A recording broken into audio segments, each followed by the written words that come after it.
y'all. Welcome to the Heart of the Podcast with MSTC. I'm Mel. Hey, this is Joseph. This is Nick. George here. We wanted to introduce you to a very special guest that we have on today. Many of you players probably have, I know I have like 6 of his deck boxes, but we wanted to introduce and have on the podcast Brandon Chavez, the CEO of Gem Accessories. Hi, everybody. My name is Brandon. I'm sure you guys have seen my boxes with boobs on them, and Bye.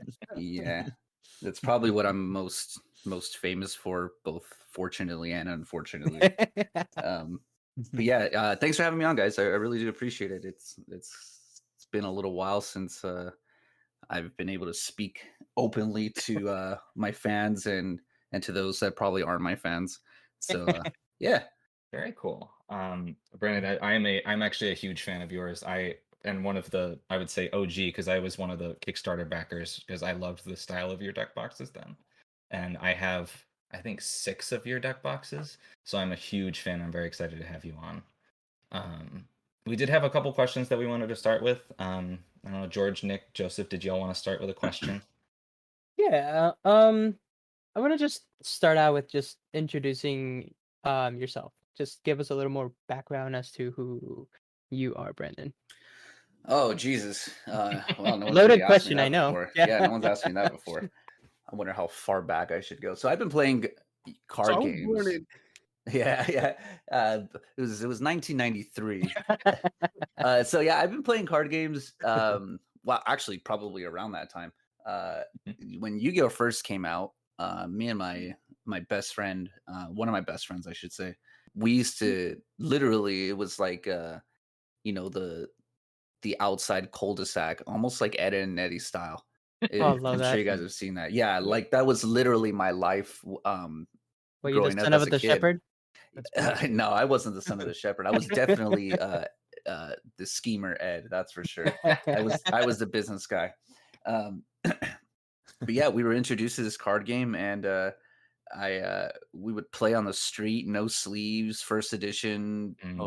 Started rubber at band. Chavez, yeah, rubber band. But actually, now that you say that, and you know it's kind of all coming all together. I never actually used a rubber band, so I used rubber bands. So I figured out that if you got an old back in those times, we used to have cassettes, right? So if you got the cassette case, it would fit 40 cards unsleeved perfectly. Wow. That's really smart. I rubber banded my cards and it was bad. So I've been doing this. I've been doing deck box stuff since God, I was a kid. Now that I think about it, that was the start. But yeah, that's kind of how it all started. We would go to tournaments at Toys R Us. Oh God, I remember when Toys R Us. Wait, they had tournaments? They did. Yeah, I remember Toys that. R Us had tournaments. Yeah, I remember. I remember my grandma used to take me. Actually, my grandma was a shit. My grandma, bless her heart, man. She did some fun stuff with me as a kid that really pushed me to do the stuff that I do now. But anyway, no more about my grandmother. But yeah, that's kind of how it all started in playing card games. It kind of died off. It wasn't cool for a while. I grew up pretty poor, so the stuff that I could buy, I mean, it wasn't necessarily. I mean, I stole 90% of my cards. So. I mean, yeah. I grew up in a Catholic, like hardcore Mexican Catholic household, so it's like me too. My life was like I was always scared of everything. I can relate to that, Brandon. I have a question actually. So you remember we all were born in the same time roughly. So you remember when we were growing up and when Yu-Gi-Oh got real big. So I mean, my family was like nominally like Italian Catholic, but we didn't really practice. And my mom and dad were just like, I'm not gonna buy you those cards because they're expensive. So I didn't have that many. But do you remember when Yu-Gi-Oh got really big on the news? There was so much panic about like, oh, it's demonic. The phrases are like summoning and the monsters are scary looking and the art's like really dark. Was that like a thing that your family was like, oh, you can't play with those? Those are like dangerous? No, because well, to start, we didn't really have like TVs. So like I didn't have fucking cable till Jesus, um, probably like 2007, 2008. Okay. So and my family was more worried about like honestly figuring out how to get their next meal, to be honest with you. Right. Yeah, they weren't too concerned about Yu-Gi-Oh cards and shit like that. Right. But I do remember 100%. My buddies, some of them couldn't play for that reason. I And I remember always some thought of it my was friends weird. couldn't play. Yeah, some of my friends couldn't play. They were like, I their parents were like, "No, I don't like those cards. You can't use those." Even with Pokemon too, but to a much larger extent with early Yu-Gi-Oh. I feel like everything's like that though. Like anything that becomes new and popular, there's always like this like negative Stigma behind it, right? True. yeah. Very true. Yeah, there's this a weird like witchcraft kind of like look to things that become popular. Like I don't know why. I don't know. I I mean, think Pokemon it's was like more that. like it's more so Yeah. towards like the older generation of people, because nowadays you really don't hear about that. Like there's a lot of things that are accepted now that was, you know, they were seen as, you know, if you saw somebody walking down the street with tattoos on their arms, they're like automatically double like Satan worshippers and, you know, like the scum of the earth. Now Or it's they're like sailors. yeah, or Yeah, the sailors, very yeah, and it's like now, and you know, literally everybody and anybody has tattoos, and you know, it's just like a regular thing for people. But again, back then, it was frowned upon heavily. But yeah, I know, I can see exactly where you're coming from, Brandon. You know what I mean? As far as you know, coming from a household where it's not like, you know, not a, you know, getting cards or buying new cards are definitely not a priority, or, you know, I guess this kind of it's going to lead me to my second question. I mean, I know you said, which is very interesting. You said that your I guess your accessory of choice was an old cassette I guess holder. I don't know, I guess for lack of better words. I guess when you were still playing, or me, yeah, when you were still playing, because I know you said after a little while it wasn't cool anymore, and I'm pretty sure you were trying to pursue other things. You were getting a little bit older. I'm pretty sure, you know, the ladies didn't like you playing, you know what I mean, playing Yu-Gi-Oh, and you were like, well, it's time to put the cards away. Oh yeah, girls play a huge factor in that. That's 100% Yeah, for you know, sure. I myself, you know, I played it in the very beginning.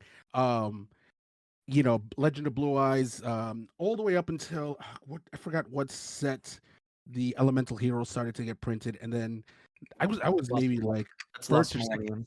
Lost Millennium. There you go. Yeah. I played up until then, maybe like first year, second year of high school. I was like one of those weirdo kids that are playing like Yu-Gi-Oh in the middle of the like my lunch period and shit, or I would cut class to go play Yu-Gi-Oh at lunch. Yep. But I will say this though, I never had an era where I didn't understand the rules. Like I was so like captivated by the card game that immediately I was, you know, sucked in, and I was immediately, you know what I mean, drawn into the competitive scene. So I did play a lot of competitive Yu-Gi-Oh in the very beginning, where it was like GOAT format. Well, now, um, you know, so back then there was very few options for um Japanese sized card games. I know I was a huge fan of Dragon Shields even back in the day, right? And they had nothing for Yu-Gi-Oh. So I had to play with these stupid oversized card sleeves that like cards were like shaking around inside them, and I had like this one deck box that literally, it looks like, thinking about it now, it looks, I still have it till this day. It looks like something that can hold a cassette player, because it literally only holds 40 sleeved cards and no side deck. Even though at that point I was just like, I had no idea. I mean, I knew what a side deck was, but I felt like my deck was perfect and I didn't need a side deck. Yeah, there was just there was no room in my box for a side deck. But when you were still playing, and after you transitioned out of the or if you ever transitioned out of the cassette holder, what accessories were you using? Oh man, so it's funny that you mentioned the sleeves thing, because I distinctly remember two sets of sleeves that I had that I can't find them anymore, and people still look for them. So there was a set of sleeves that they almost felt like aluminum foil. They were shiny. Mine were blue, I think, and they had like, they were literally, I think they were made out of metal. It was like a tin or something on the back. And damn, I wish I could find them because were these Konami sleeves? no, I don't know who they were from. I'll be honest with you, I have no idea. But the I feel like second I know one, what you're talking about. I feel like I know exactly which ones you're talking about. if I could, Yeah, it feels familiar, like on the very edge of my memory. yeah, it had like a weird, almost like bumpy textures to them. The second sleeves that I remember were I don't know if they were dragon shields. I would only assume that they were dragon shields because they had a big ass dragon eye on them. What I'm talking about, that's the exact same one. Yeah. I assume they're dragon shields also. I don't know if they are, but Yeah, I'm almost 99% sure they're dragon shields. yeah, I'm pretty sure that was like the first like art sleeve that ever practically existed because it seems like everybody and their mothers had them. Oh, I found them. Oh, these are cool. All right. What are they? Hold on, I'm gonna copy this image for you guys. Let's put them on here. Sounds like Nicholas is busy in the background. He is, yeah. There you go. Let's Check my those God. out. Oh my god! So what we're looking Hey, at is... look at out of everything that they're called ProTech card sleeves. Look at fucking that. Yeah, they're ProTech card sleeves, the glitter design specifically. There you go. That's so. Yeah. So did And that? I'm pretty sure they're made out of metal. Weren't these the one that if you weren't too careful, like that metal part would peel off? Yeah. Yeah, I know. Yep, I've seen those before. I mean, these look like they were designed mostly for Magic the Gathering as opposed to Yu-Gi-Oh. Oh, 100%. These were not there's nothing at the time that was Japanese sides cards. Just because it wasn't popular. There was nothing literally out. Right. Magic the Gathering was standard. Even regular playing cards are standard, if I'm not mistaken. Yeah. So yeah, that's man, we had it made, man. It was a lot of fun back then. Knowing how the 90s were, it probably had a ton of toxic chemicals in it that we'll see the effects of in a couple of years. Oh, I wouldn't be surprised if it had lead in them. I'm not even gonna lie to you. So playing with, like, thinking back, playing with those accessories, did they kind of influence where you wanted to go in terms of gem or in terms of some of your other decisions career-wise? Not necessarily. I've always been like, I never liked everything that everybody else liked. So, and that was even on a micro level. Like, I never, even if my friends had the same cards as I did as a kid, I would get rid of them. Like, I wouldn't. Obviously that's kind of counterintuitive to playing the card game, but yeah, like anything and everything, I wanted things to be different. I wanted to almost stand out.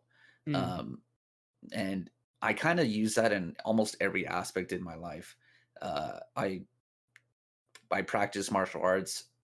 All my gis are like of the highest quality that you can find. They have special designs on them. While everybody else, is rocking regular gis as they. What belt are you? Good, rightly so, dude. I'm a no stripe white belt in jiu-jitsu, but I have 7 years of folk style wrestling background. Oh, right on. So, I get my ass kicked pretty much every day. I mean, I'm just getting into karate myself. My girl, she's a black belt, so I have to catch up to her. Dude, I could. It's tough, man. It's tough to even just be around anybody else that's better than you, and especially in martial arts. They just clown on you.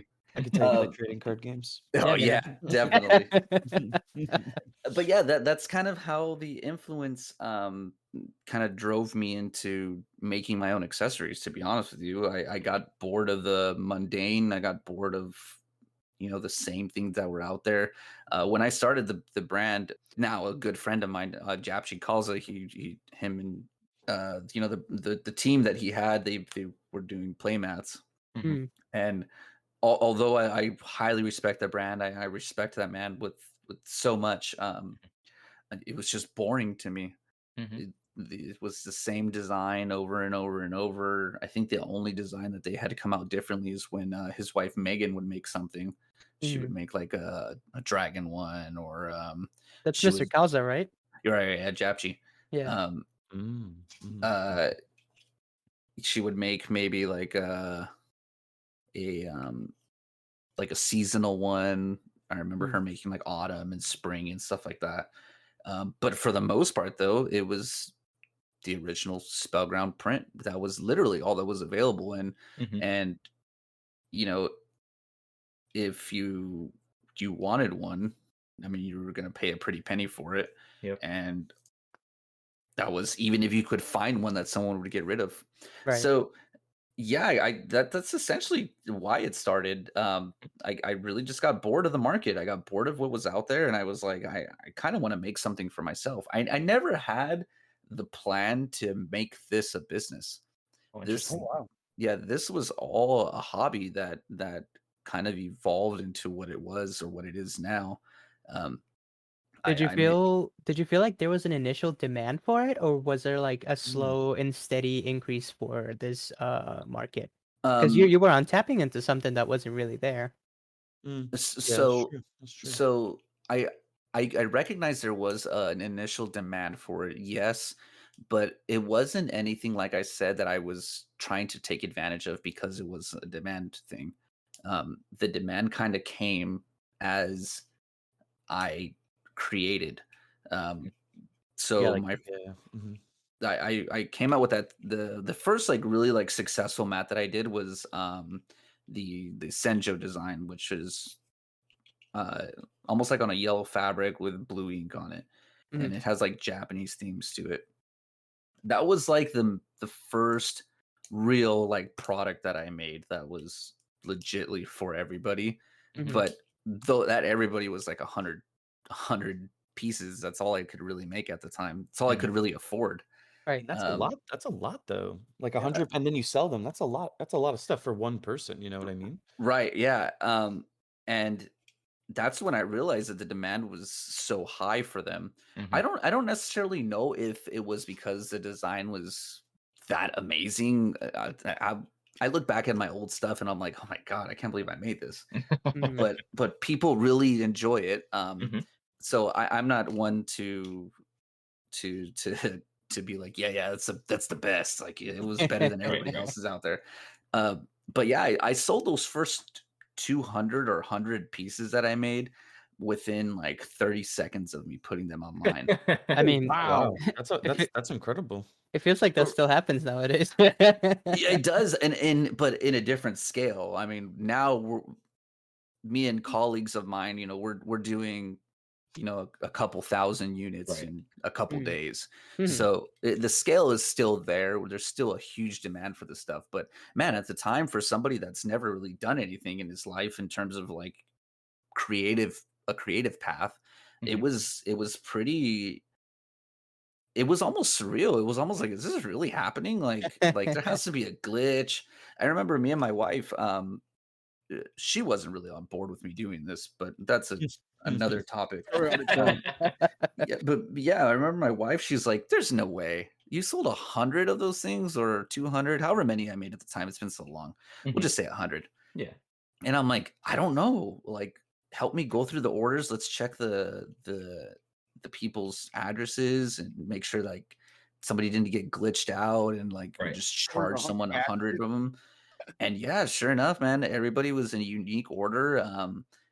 And then the messages started coming in, and people were pissed, and they're like, "Oh, I really wanted one. You need to make more." Blah blah blah blah blah blah. And I was like, I was kind of in shock, lost. Like, what the fuck is going on? Like, I cannot believe these people actually want this. That's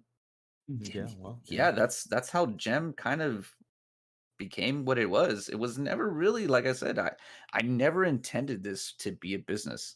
This was a hobby to pay for my addiction, which was Yu-Gi-Oh at the time. And yeah, that's where we're at now. We're so here. You're saying you've recovered from that addiction? You haven't. Yeah, I've been sober for the last 5 years. Honestly, it's like such a good way to put it. So it's 100% an addiction. Playing card games, it's really fun to just it's so fun. It's so fun.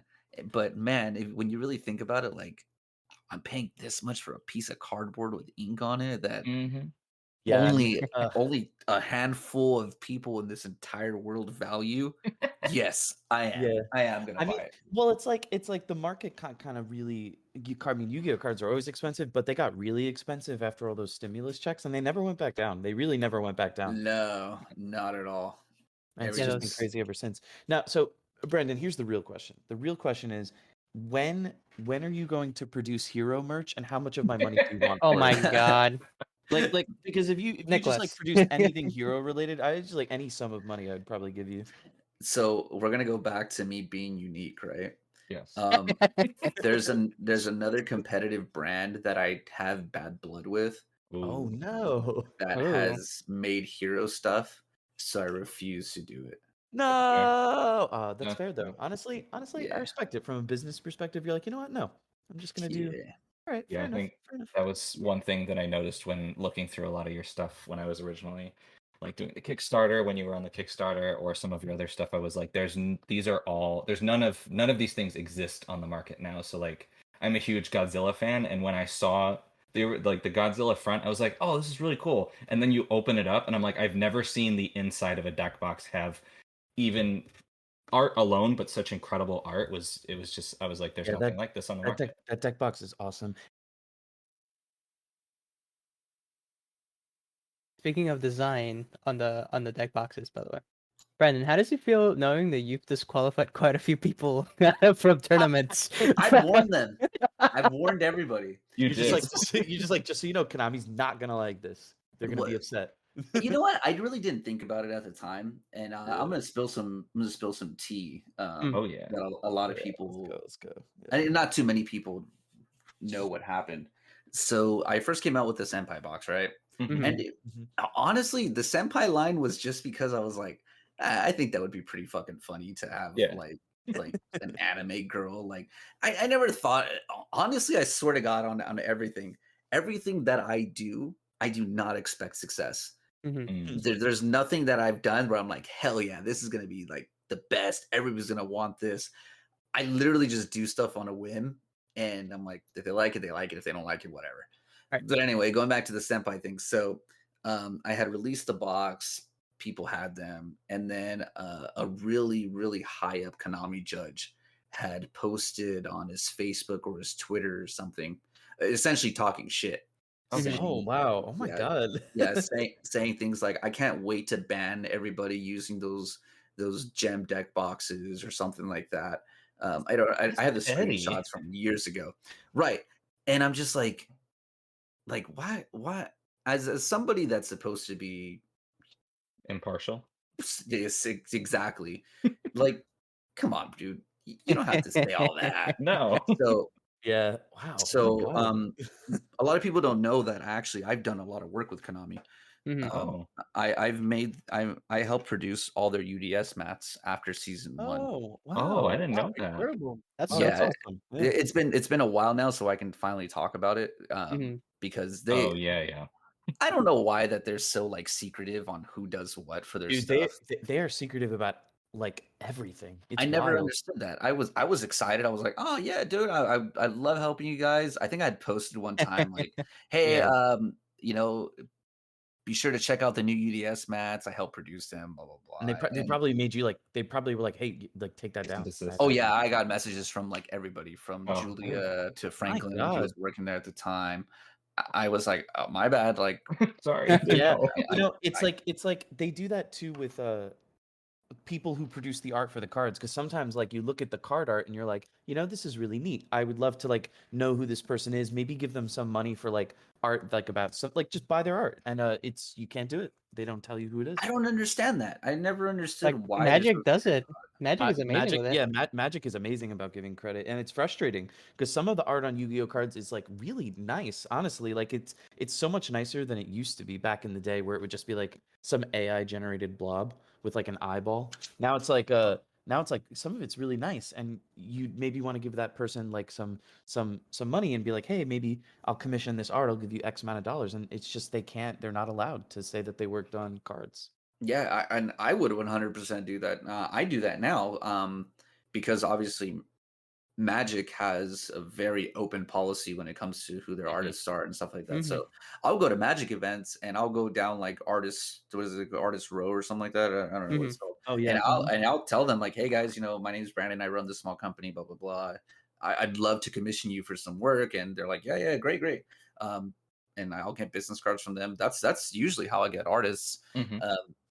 But yeah, going back to the Konami thing, yeah, well, I made the senpai boxes. The guy was talking shit. I brought it up to Julia, Mm.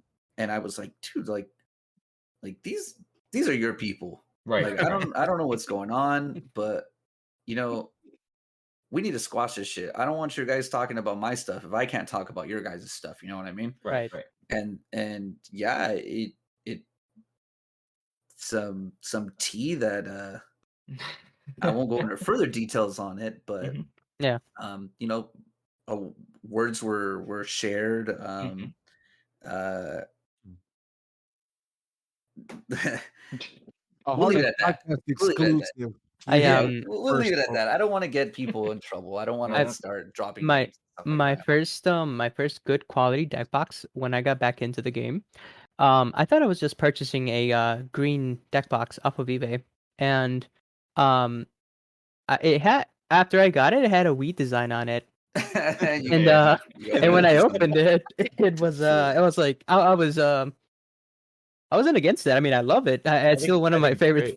Yeah, Yeah, I it's think one of it's my great. favorite deck boxes. I don't smoke weed as often, but I was like, this is kind of very ironic.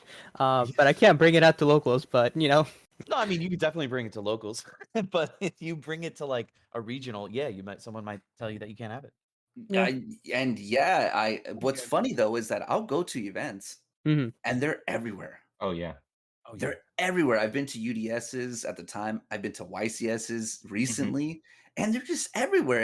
And maybe that has kind of died down the The harshness. the harshness, right, Mhm. of Yeah. deck boxes because I'm sure these people get deck checked all the I time. mean, I saw this guy playing at a recent regional with Sangan that was licking the feet of tour guide, I believe. Dear Christ on the cross. I know Yeah. exactly what you're talking about too, because I've seen the exact same Yeah, thing. it's unholy hard. See, I don't mind like the senpai boxes. I'm like, you know what? Yeah, whatever. But like that, I was like, dude, like, I just like don't want that. You know what I mean? Like, I There's just don't.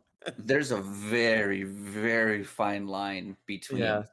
that kind of artwork being tasteful and Being like, yeah, just completely like off the rails. Like, okay, you yeah, can't like you use need that. to like I've seen. So I'm a I'm a member of the Sky Striker Facebook group, and occasionally someone will post something, and I'm like, you need to not be doing what you're doing, given the fact that the character you're posting is I think 14, and also you're 13. like probably 13. That's even better, and you're like an older person, so I feel like you need to just assess where you are right now, and usually they get roundly roasted, which is nice, but yeah, like they'll just post something, they'll be like, check out my deck box or my mat, and I'm like, what? Ew, like. I hate this. Brandon, Stop. I do want to comment. I know that your deck boxes used to be a little longer. My first I guess gem deck box was the initial D. And I thought it was amazing. I didn't think enough people gave that anime enough credit. And when I saw the deck box, I was like, I need it. Like the 886, hell yeah, give it to me. And now I saw that you got like I don't know if it was with the 3 legendary birds that you introduced like a more slimmer or more compact version of your deck box, but I'm starting to see that they're coming more of like a square versus a rectangle. And the one that just like called out to me and I was like, oh, this I have to have it is the takeout one that I think you just released a couple of days ago. I was literally sitting on my computer and watching it count down because I'm like, I need this and I'm not gonna have it. So he sent a message to the chat immediately, like, this is my spiritual deck box. I need I was like, I need this. And like so I know you say you make things without thinking like well, if they hit, they hit. If they don't, but just like to like I'm on the website right now and just looking at them, it's just like there's some things that you're doing and it's like incredible that it's almost, how can I say it? It's almost like Well, that's pretty obvious. Why doesn't anybody else do it, right?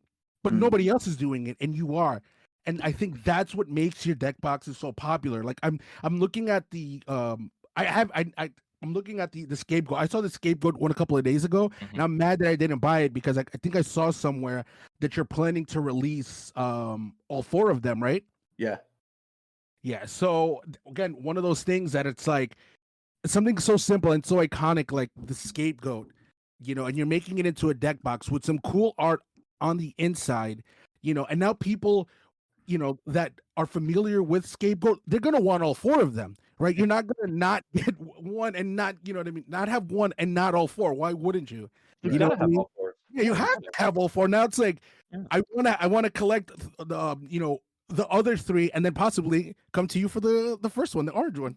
Yeah, so I'll drop some exclusive stuff. So right now we're doing the Change of Heart. The first one was obviously Delinquent Duo and I remember seeing that. The Pot of Greed. Yeah. So Change of Heart is next, and then after that is going to be Thousand Eyes. Oh, very nice. So that's going to be the next one after this one, which I believe we're going to be doing it in blue. I think that's going to be the blue one. Oh, that'll be cool. But yeah, so that'll be the next one after Change of Heart. But we have so many projects going on right now. It's exhausting. I have my stuff. I have I was told the secret menu. So I don't know if you guys know, but I make MCO 40 his boxes.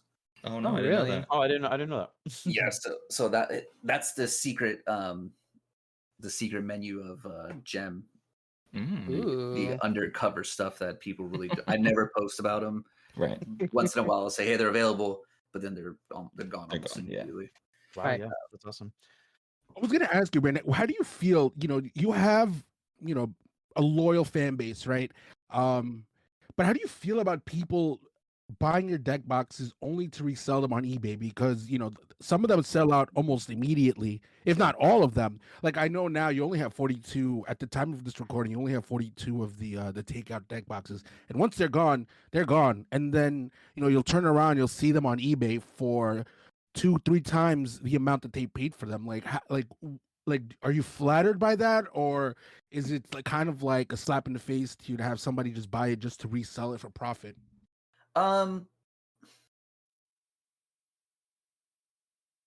So I've been asked this question before, and I always end up at the same answer of, for one, what am I going to do?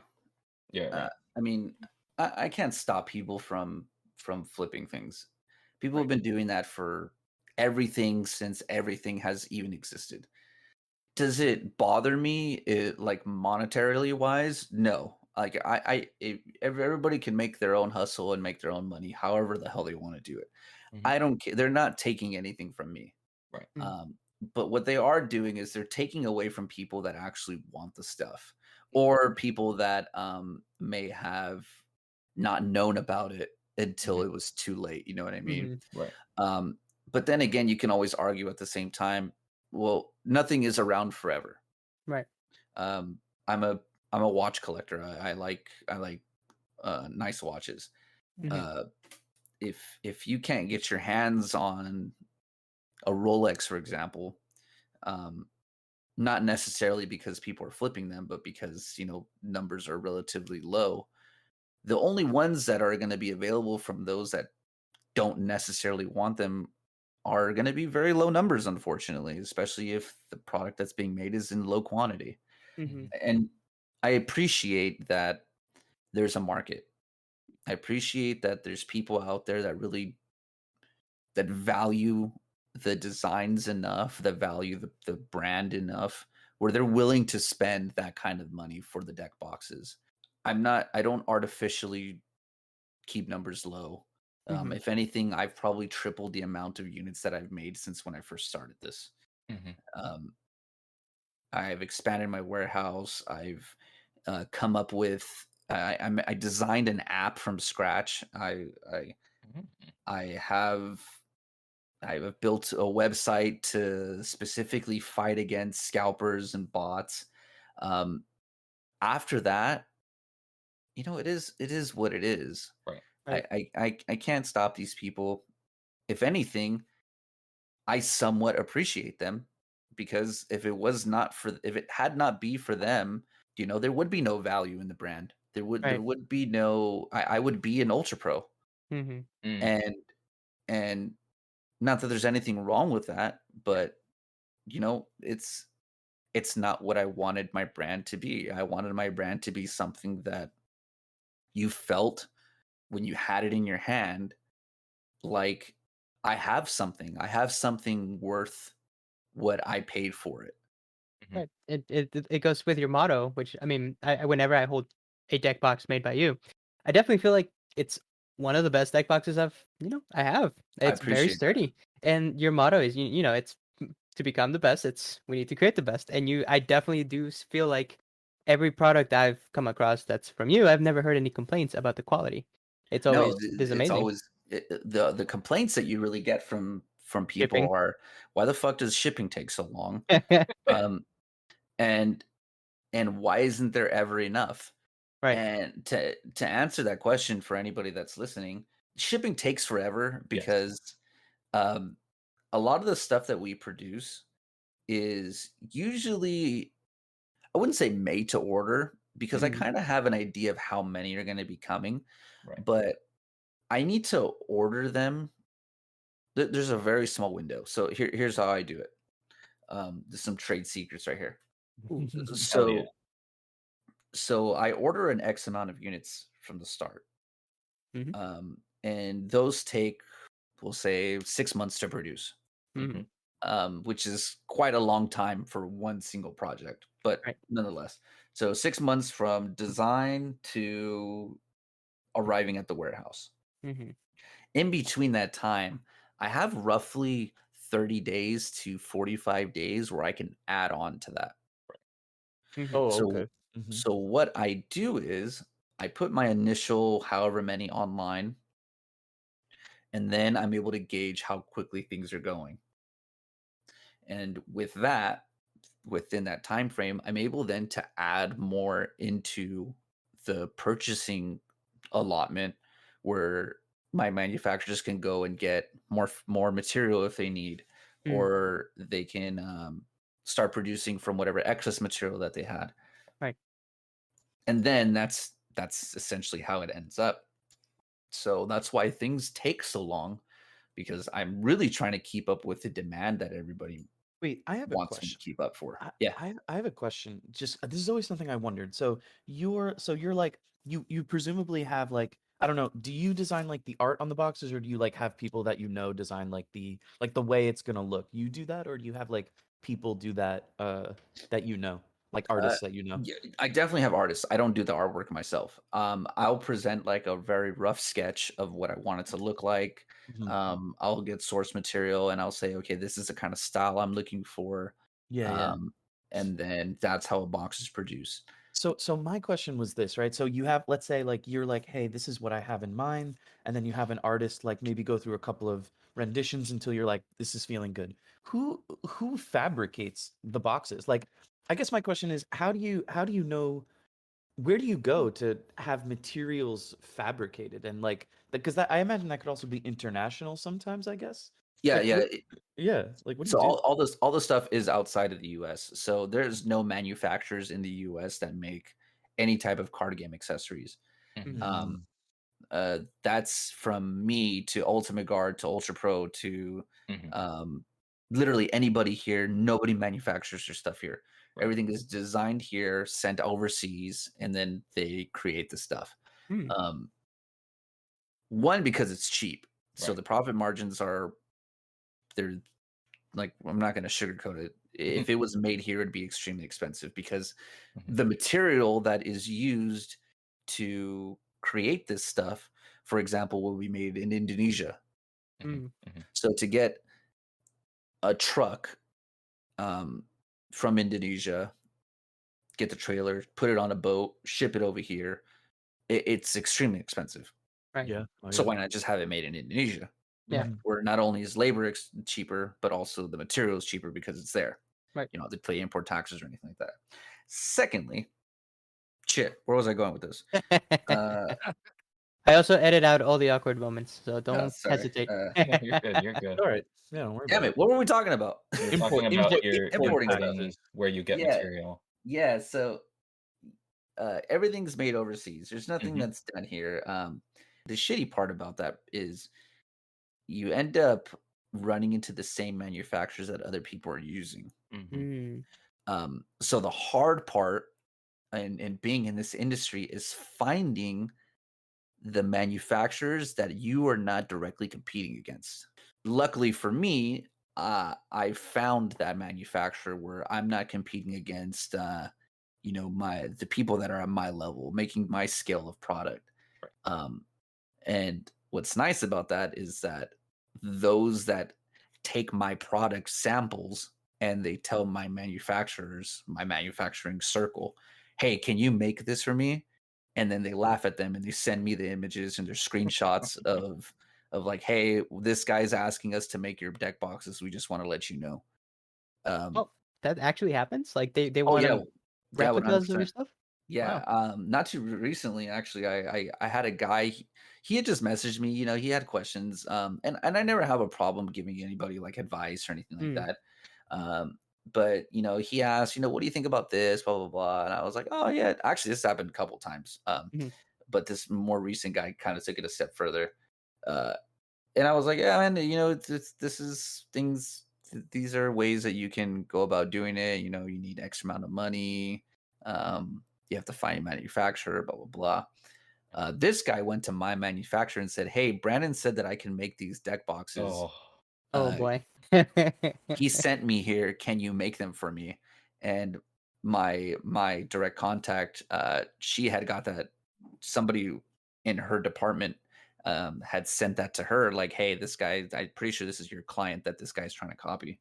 Mhm. Yeah, and she sent it to me, and she's like, "Yeah, we don't know who this guy is. We're cutting all communications with him."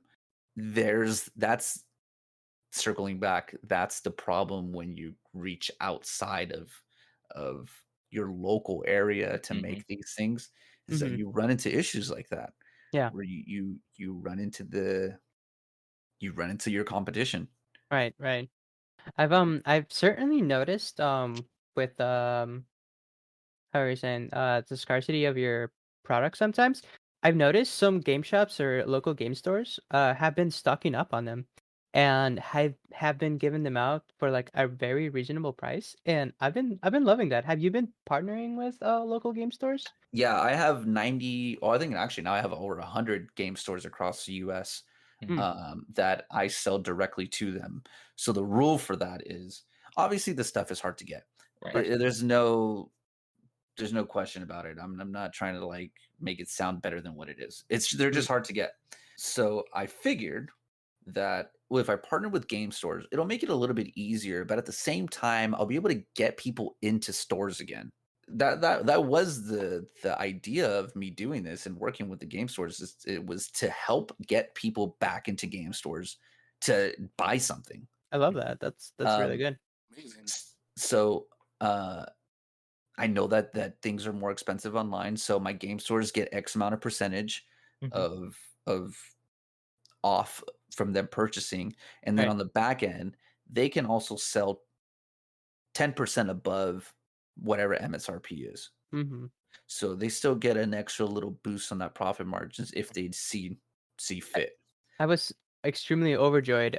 Gamer's Choice is one of our locals. They had the new Cyber deck box in stock and plentiful of it, but they were only giving out one per customer, so it would be fair to everybody. So that's like pretty amazing, you know. Yeah, Gamer Choice is James. Uh, yeah, he buys a whole bunch of stuff from me. Yeah. Yeah. Apparently, there's a huge market over there for gem stuff because Oh, Oh he's yeah. yeah. like I need everything. I want all the stuff that you have. Yeah. And he actually gets a little bit better of product allotment than most of the other stores do, just for the amount that he buys. Right. So I always give him a little bit extra if you That's guys so ever notice. amazing, super amazing and fair. Like Gamer's Choice is one of the best stores I've ever gone to for just anything TCG related. They're Yeah, really Yeah, they're it's good. awesome. I got to give it to you, Brandon, because a lot of people they'll try to like stray away from brick and mortar, right? Because they're like, oh, it's cheaper for me to sell it online. It doesn't, it doesn't make any sense for me to put this into a retail location because why? But I feel like for me, I'm much more enticed to buying a product if I see it right there in front of me. Like that's what I did with my first gem deck box, with the initial D. I saw it, you know what I mean? I was able to like hold it and open it up. I was like, this is fucking amazing. And I was like, yeah, I'm gonna take it. I don't even remember asking them how much it was. I just remember like the total. I bought that with a couple of singles and other stuff from Gamer's Choice, and the total came up to like 75 something. And it's like, well, I like it, so I'm gonna buy it. Versus if I would have seen it online, I would have like debated, maybe like set it in the cart for a little bit, and then maybe forgot about it. So yeah, I think that's amazing. I think it's amazing that putting it out there in local stores. Yeah, and I never force stores to buy anything either. Because I know a lot of like card companies do that. Like if you're like Wizards makes people buy like even the shitty product. Oh boy. Yeah. So going back to what I said initially, like I don't expect any of my stuff to be successful. I just put out whatever's out there, and I let everybody else decide what becomes successful and what doesn't. Right. And that's including the stores as well. So stores get pre-orders, roughly, usually a quarter before everybody even sees in product. So like right now, next week or so, I'm going to be opening up for stores for product that is scheduled to go out like 6 months from now, to be released a long time from now. Um, but I allow them to decide whatever it is that they want, or not buy anything at all if they don't want to. They can always come back whenever they want to, and it's been actually pretty good. Where stores they're going, okay, I don't like X, Y, and Z. I don't think my customers would like that because let's be honest, not every customer base is the same. But I think that they would like, A, B, and C product. So I'll just buy those, and it's been pretty good. I haven't really had any complaints from stores. I feel like we get a pretty fair profit margin between the both of us, and yeah, and like I said, the main goal of it was I just wanted people to go into stores more. It wasn't to make money off of stores. It wasn't to have my stuff in stores for the sake of saying that I have it in there. It was really just because I could put on my website, hey, you didn't get it from me. I sorry, we sold out online, but go check out Gamer's Choice. Gamer's Choice has 2 cases of them on their way. See if they can get you one, give somebody a second chance, and then maybe they'll buy a snack or some cards or something. Because let's be honest, if we lose stores, if we lose game stores, what's the point? Like, Yeah, it's the whole human interaction, like the feeling of just going out there and just hanging out with people. That's what a trading card game should be. Yeah, I mean that's why card games are so fun, because you can physically go hang out and do a thing with people, and it's nice. Yeah, I mean, and I refuse to put my stuff on Amazon. I refuse to put my stuff on like those big box platforms. Although I am doing something with eBay pretty soon, but they kind of don't count. They're a TCG player as well, right? Yes. So I don't know if you guys know the seller Sassy Auto. His name's Aaron. So he's a good friend of mine. We've been friends forever. So apparently this guy, from lack of my knowledge, this guy is like the #1 seller on eBay. And eBay themselves have a partnership with him, like suit people have a partnership with Aaron. And it blew my mind because I'm like, Aaron, you're a fucking idiot. I don't understand. I don't know how you got these people to co-sign for you, man. But he's like, yeah, we have a meeting with eBay on this day. And sure enough, man, we literally had a full-on meeting, like conversation like we're having right now with high level eBay people. Right. And that was wild to me. They're like, yeah, we're going to put you on the TCG front page. Just let us know when you're scheduled to do that. And that's amazing. So yeah, there'll be something coming out with eBay pretty soon. But yeah, going back to the stores, I won't put my stuff on Amazon. That's like the murder capital of game stores right now. Like Wizards is doing it. I don't give a shit what Wizards does. I didn't care Wizard what they is did. killing their game, bro. They're literally killing the game. You know, and I didn't have a problem like the Magic 30 thing. Glass Yeah, stones, people, Joseph. Glass stones. I don't know if Yu-Gi-Oh's in the best place right now either. they're doing better. Yeah. Yeah. Or Yeah, glass houses, not glass stones. yeah, Glass glass house. Yeah, Glass stones would be really ineffective. those are called dice. Yeah. Yeah, so like Wizards, I don't care that they're doing like the Magic 30 thing. Like it was so like not like if you didn't like a product, don't buy it. That was kind of my attitude towards it. Right. But when they started to like, I can see that they're starting to push everything towards Amazon because they see the profit margins there. But I really don't think that they're realizing they're killing their game stores. Their game stores are just like, why am I even buying your product? Yeah. It's not. I have guys that come in. I have a local game store. He's like, I have guys that come in and they see how much my product is. They want to see it in hand and they go on Amazon and then order it. And it's like, that fucking sucks. Yeah. And Magic is a big anchor for game stores in the US at least because it's really popular. Oh yeah, it's a big three. Yeah. If the Magic is almost a staple. Like if you don't have Magic in your store, you have to have Yu-Gi-Oh and Pokemon. Yeah. Yeah. I have a guys, this is my passion. This is my community. These are my people. A lot of people don't realize that. Like I really give a shit about everybody that's in this community. I really care about the things that happen within it. And a lot of the stuff that I do is really just to benefit them. Right. It's not to take away from anybody. It's not to make people feel excluded or whatever the case is. I really want the gaming industry, not that it's not thriving already, but I want it to continue. I want to contribute to it, not take from it. You know what I mean? Of course. I throughout this, what I'm hearing from you, Brandon, is a person who is a player and a gamer first, and a business person not necessarily second. But what I'm like, I think of what you're talking about with like Amazon, where that's a company, that's their design is to make money, versus somebody like you who's like you said, I want to have the community thrive. I want to make sure, I want to get, like, the fact that you even were like, I want to get people back in the game stores is like something that I have not heard from other sort of sellers. It's like they recognize online is the place that has the most money, but you're like, no, I know that the games will die without people in the stores. And even if it's just like you were talking about, like if they go in there to buy the deck box and grab like a pack of cards or something, locals might also be happening at that time, and so they get to bond with a couple people and are like, oh, what are you playing? Like, what I like about your deck boxes also is that aside from a couple, it's not, they're so, like you said, they're so unique, but they're also like not exclusive to specific card games. Like it's not, you're not going in there and being like, even like the Legendary Bird collection, it's like those are just well-designed stuff. If you happen to know the Legendary Birds, it's even cooler, but they're just well-designed and they're cool deck boxes that anybody can take to any card game and be like, that's a really high-quality deck box. I like that. I want to know where you got that. It just, kudos to you for creating a product and a brand that knows its player base and puts its players first, because that doesn't exist very much, especially now. So thank you. I appreciate that, man. It really means a lot.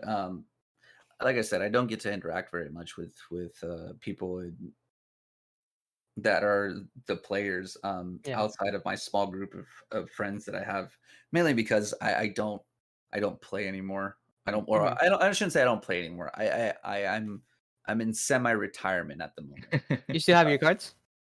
Yeah, I have a couple decks. I have decks that just sitting around not doing anything. I actually have, funny enough, I have a full like really expensive commander deck that I've never used for Magic. Oh shit! What commander? Wow. Winota. Ooh. Yeah, so this is something that's kind of been a problem because of this. So I'm gonna tell you the negative sides of being Brandon from Gem. So you start hanging out with people that are a little bit bigger in the industry. A good friend of mine, Cassius Marsh. I was just about to ask about him, actually. Yeah, so he has gotten me into the Magic world. Mm-hmm. Then you start hanging out with people, and then the conversation obviously always comes up. What kind of deck do you have? And you're like, dude, I don't play Magic. And they look at you like, what are you fucking doing here then? Yeah, right. So now at least I have a deck where I can prove to them that I'm part of the crew without but I necessarily. know they play very CEDH, right? Yeah. Yeah, so you gotta step up on that level. That's a lot There, of money. hey man, baby steps. I gotta learn like what half of the cards do. Dude, that's what's super shitty about Magic too, especially in Commander. Like, it's 100 cards. Yeah. Mhm. It's not like Yu-Gi-Oh where like you get like a play set of cards. Right. Yep. This is fucking 100 individual cards. And that's the fun part about it, and honestly. none of them make sense to me. Yeah, I agree.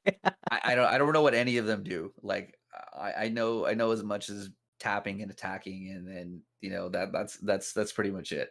Some keywords maybe. Yeah, I have cards in there that, what is that list that they have? That's not really like a legit list. What is it? The reserve list? The reserve. Yeah, I have reserve list cards. Yeah. And like Magic people have looked at my deck and they're like, "What in the hell? You have a soul ring?" And I'm like, I don't know what that is, man. And they're like look at me and they're like, "What?" They're like, Brandon, why do you have a playset of Black Lotus in here? I want one so bad. Oh yeah. I want one so bad just to have one. Oh, it's there. Yeah, man. But it's there for thousands of dollars. Yeah, just to talk about that's hard for me to swallow. Unfortunately, that would be a tough. Even though I've bought stupider things for more money. Oh, of course, it's just I don't know. Like I said, I like watches. Art collector. Brandon, I want to put you on the spot because this is a question that I imagine everybody is thinking about. So 3 things: your favorite Yu-Gi-Oh card and your favorite accessory that you've ever made. So my favorite Yu-Gi-Oh card will and always will be Neospatian Grand Mole. Yes. I don't know why. Yes. I don't know why nice. and I didn't even know people liked the card.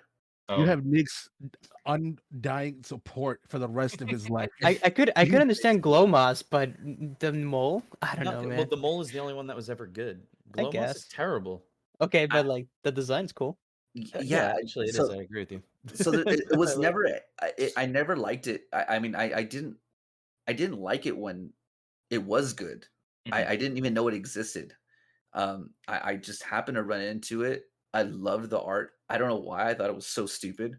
I have play sets of ultimate versions, first editions. Awesome. Oh my god! Wow. Hell yeah. For no reason. It's fine. There's no reason for me. From a business sense, no, but from a personal sense, we all know why you got it. Oh yeah, 100%. And I don't. I honestly, from a personal sense, I don't even know why I like it. He's just a cute little guy. He looks like a Sonic character. He does. Yeah, it's just the little drills and that little face. Like, yeah, man. Yeah. Send it back. He's gonna be meta soon. No, he's not. Just to send it back. And the favorite accessory that I've ever produced. Oh, geez. See, I thought that this one was going to be the easier one. You immediately had the Yu-Gi-Oh, and this one you're struggling with. That's what's something that I if somebody said you need to sell absolutely everything, what's something that I would keep? 3 Alti Neospatian Grand Mole. Oh, well, that would stay. Accessory wise, though, that I have produced, probably. Hold on, I'm going through the color template. Very short. No. I'm going through my very short memory that I have, unfortunately, due to trauma.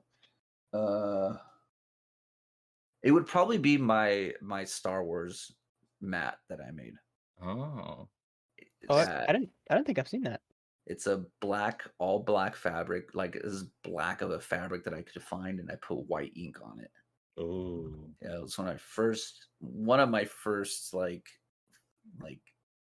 passion projects. And it's so basic, it's so stupid. I think it's probably like one of the dumbest mats I've ever produced, but I don't know why. It's something about it. I'm a huge Star Wars fan, so maybe that's what it is. Yeah, I was about to ask. Yeah, like that's the biggest Star Wars nerd that Hell yeah. has ever existed. Have you played? You know about Cosmo and Yu-Gi-Oh? Of course he Oh does. yeah, 100%. Yeah. Okay, good. Oh Yeah, I played Cosmos. Oh, good. Nice. Yeah, So I go ahead. I was gonna say in 30 years we're gonna have the Gem 30, like the Magic 30, and it's gonna be $1,000 mat that is the Star Wars mat, and there's gonna be 5 of them, right? Yeah. I'm only gonna make 5. I'm gonna make 4.5 of them. Yeah. Gotta find the other half. You know, I'm curious to know if this mat even exists online. Gem play mats. Let's see. This is when I used to be Gem play mats, not Gem accessories. Oh. I think I called it Empire. Oh, that's a good name for it. It's simple, straightforward. I like it. Oh man, come on now. It might just not exist. I doubt it's available still, but it may be on sold. So yeah, I could only imagine this thing just not existing, and it makes me really sad because no, I don't see it. Oh, this hurts my feelings. So if anybody's listening that has one, send a picture. I was gonna say, send a picture, send it back. We can have it. Send it back. Send it back. It's being recalled. I'll give you a refund for what you paid for it. There we go. A little dangerous. Gotta send it back. We're refunding the retail price on it. I have to ask only because if I don't, then Bridget's gonna be super pissed off at me. Let's do you plan on making any accessories? I just kind of like anime, like any Spy Family accessories. Spy Family? That's very specific. Yeah, I've never even heard of it, to be honest with you. Okay. It's an okay show. I watched it when I had the flu, so I don't know if I like it or if I was delirious. Can't tell, honestly. It's fine. Yeah, I mean, I guess it was fine. Give it a watch. I like the art style. It's an easy watch. I like the art style. It's very nice. Mm-hmm. So yeah, the hard part about like animes is that they have a distinct art, right? Yep. So the problem is not replicating that artwork, but still trying to encapture what the artist that drew it was trying to portray. Because like I said, you being unique is definitely a big thing for me. And you know, although using a character that kind of already exists, making it your own, I don't know. It's not unique in a sense in making like literally your own character, which I've done before. But if you can get a character like, we'll just say something basic like Goku, for example.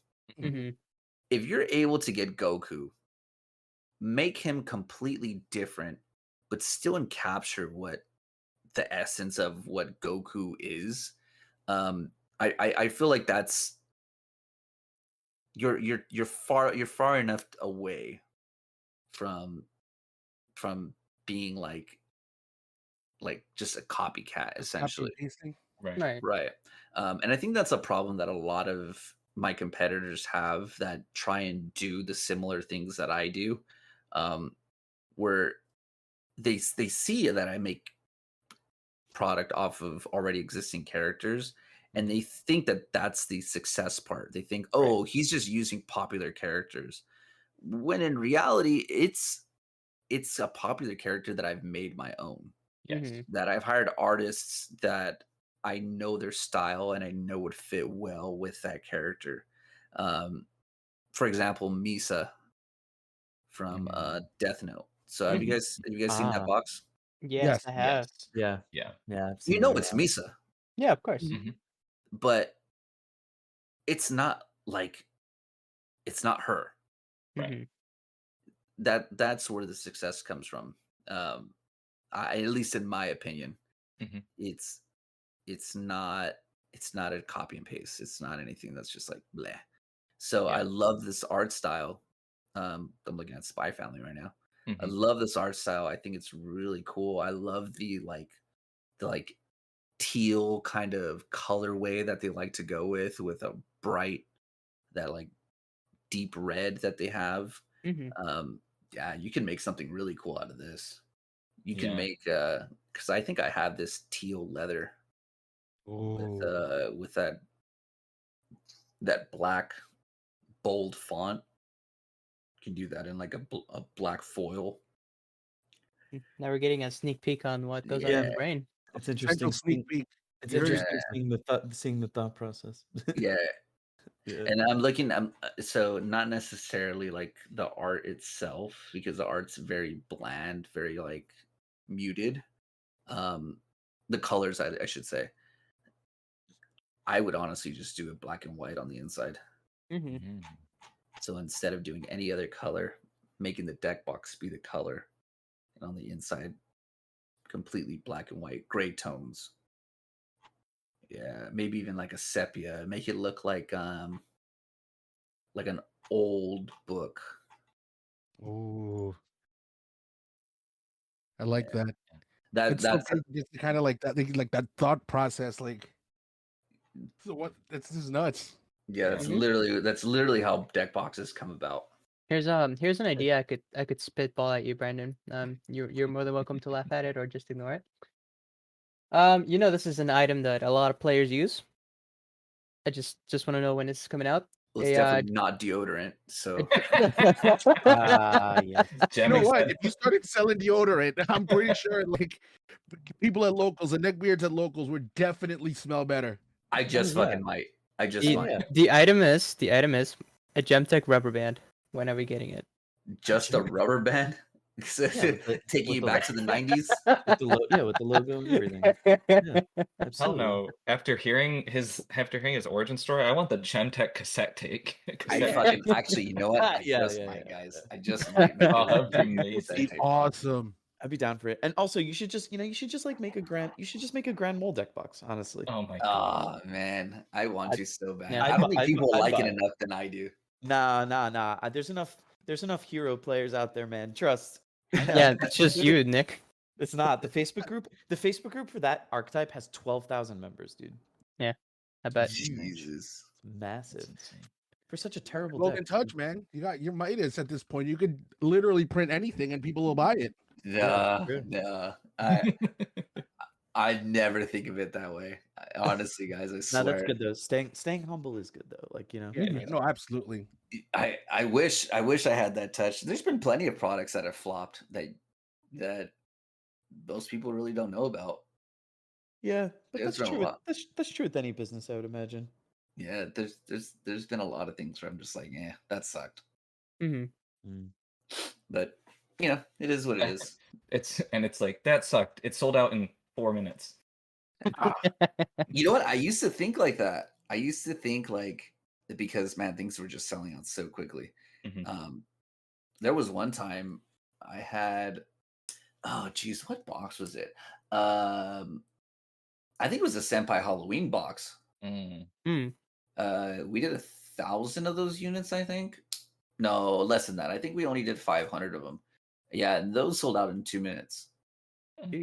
My website crashed. People were pissed. I got yelled at. I got dragged through the mud. Man, it's been a wild ride. I feel like you got dragged in the mud as well for the Alice in Wonderland deck box. I get dragged in the mud for everything. If not one thing goes perfect, I get dragged in the mud for it. I directly remember being online for that for 3 hours. And then I went onto Twitter and I was like, "Hey, what's going on?" I just like looked at it, and you were replying at all the comments, but everybody was like, "What the fuck, Brandon? What the fuck?" Yeah, man. The worst thing that ever happened. So I don't know if you guys were around when I came out with the Baphomet box, or you guys were paying attention. Yep. Yeah. So I went through this whole thing. I was like, "Oh yeah, we're gonna release it at the witching hour, and it's gonna be released on 666." So I was I can talk about it now because I think it's funny. So it was 3 a.m. when the box was supposed to release, right? And I'm sitting there on my computer and I'm like, all right, cool, everything's ready to go. I got another 15 minutes. All right. So I'll just chill out for a second. I fucking fell asleep. And I was 30 minutes late to the drop. I fell asleep with my head on the table like a school kid. and I woke up in a panic, like, oh my god, what time is it? Oh shit! Oh my god, dude, I haven't had so many mad people message me in the entirety of the gem existence because man, they were like, you fucking asshole, you made me wait up till 3 o'clock in the morning, 6 o'clock in the morning, my time, wherever the hell these people were. And I'm just like, I am so sorry. Nothing has ever really been That's my fault hilarious. like that day. And a lot of people don't know that's what happened. I fell asleep. And That's funny. I really didn't mean to, but I did. Oh, that's good stuff. Well, Brandon, we are going to wrap it up in a little bit, but we wanted to give you a chance to plug. I mean, you talked a little about future products. Anything that you want to plug, anybody that you want to shout out, or anything like that. The floor is yours. Yeah, definitely. So obviously, you guys know what I do: deck boxes, binders, sleeves, the whole nine. We're consistently expanding. We're always coming out with new stuff. Be sure to check out our Instagram, check out our website, check out our Facebook page. If you want exclusive stuff, you want to see like behind the scenes things, hit me up on my Twitter. Yeah, that's pretty much it. Big shout out to all my artists that make all my stuff happen, and obviously a big shout out to all my fans. You guys are the best part of my brand. If it wasn't for you, I wouldn't exist. And then also thank you guys for having me on today. Been a lot of fun. Shared some pretty intimate stories with you guys, and I hope that you guys would have me on again. Of Absolutely. Thank you so much for coming. Hell yeah, guys. Yeah, appreciate it. Super inspirational. I also wanted to give a shout out to a new podcast that has also come out, which is a Yu-Gi-Oh podcast by a friend of ours. His name is X, and the name of the podcast is Semi-Limited, which will be also available in all platforms such as Apple and Spotify. So if you guys want to give them a listen, our sister podcast, Semi-Limited. Go check it out. Mm-hmm. Well, we're going to wrap it up.